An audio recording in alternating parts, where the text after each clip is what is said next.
I wanted to ask about LeBron's free throws. He shot 10 free throws 3 times in that series against the Rockets. He's only shot 10 so far in this series. What does that tell you, and is that something that you have spoken to him about? We're dealing with the fouls through the proper channels with the league. I think he's going to the basket very aggressively, and I'll just leave it at that. Hey, Frank, Mike Trudell in LA. Just wondered, looking back through the tape, what stood out the most to you, especially from the first 3 quarters, if you kind of removed the fourth? What stood out the most? Yeah, well, we didn't play our best game. That's for sure. We weren't as sharp as we should have been, could have been, in particular to start the game and into the second quarter. Just step slow to some things, weren't as physical as we need to be, and as a result, we built created a deficit for ourselves that was tough to overcome. So, we didn't play as sharp as we need to, and we had a poor shooting night. So it was our worst shooting night since Game 1 against Portland from the perimeter in terms of missing open shots. And we got to play through that. To win games, when that happens, you got to win it with your energy and your hustle. And that wasn't there at a high enough level in that game.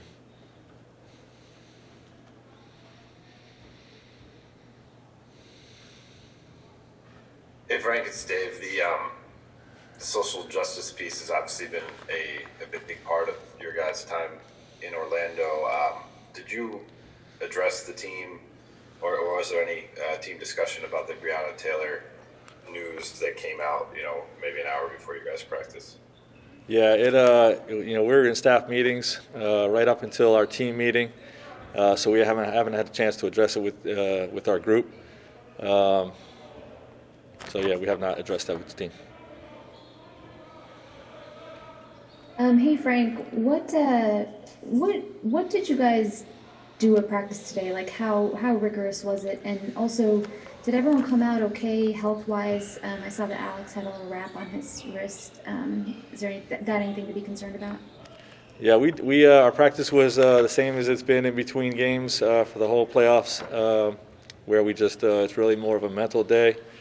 Long film session, look at cleanups, walk through a few things on the court, and have everybody shoot free throws. And then the guys that didn't play will get some 3-on-3, 4-on-4, which they're doing now. In terms of injuries, Alex does have some soreness in his wrist that we will MRI this afternoon for precautionary reasons. But he's listed as probable. We expect him to play. Danny Green has an injury to the volar plate on his ring finger of his left hand, and will also be listed as probable. We expect him to play as well. He's in there shooting right now. Allie? Kyle? You mentioned yesterday that Dwight, with some, if he takes care of some foul issues, has a chance to, I guess, play a bigger role. What sort of the conversations with Dwight into areas where he can bring energy and the areas where he maybe needs to rein it in? Balance. We want physicality without fouls is really what we want. Perfect scenario is he has 1 or 2 fouls throughout the game, but just brings a physical presence and toughness and energy to the game. I'm really happy with the energy that he's playing with. He's really producing positive results on the court, but some of it is negated with the fouls for sure. Dan? You mentioned to Bill's question very judiciously about contact in the league and stuff like that. But internally, it seems like the officiating has caused you guys problems. There was a bench technical. And 2, there was plenty of on-court complaining, guys not giving back. Yeah, I don't have any comment publicly about it this time. As a team, do you think you guys are handling it as best as you can? Yeah, I think we're exhibiting decent composure. I know we got the tech in game 2, but we're playing through it. Michael? Yeah, I'm curious. You were asked about Bianca Taylor. Is this the kind of thing like will you bring the group together to talk about it, or do those conversations tend to happen organically, individually? I like to keep that stuff private, to be honest.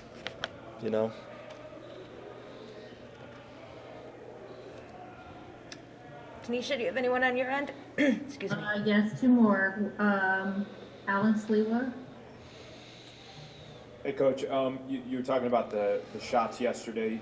Do you like the selection of the shots? Were those shots that you felt were the right shots? And then last question, in that fourth quarter, what stood out to you when you guys did start making that run? What do you feel like you guys were doing that maybe wasn't happening in the first three quarters? Well, we just threw a junk defense out there. I don't know if that's something that's really sustainable. A lot of times when a team has a big lead, you can just kind of make a run at it by throwing a junk defense. It worked in a short burst there, but we just got to be better with who we are with our base defense, base coverages, and executing, offensively better. I thought the shot selection was pretty good. I thought we were still a little too careless with our turnovers. And for the most part, I thought we got decent looks, but we can always be better. And lastly, Melissa. Hey Frank, obviously you guys are undefeated in the postseason in your Mamba jerseys. Tomorrow is the 24th. Are you guys by any chance planning on wearing them tomorrow?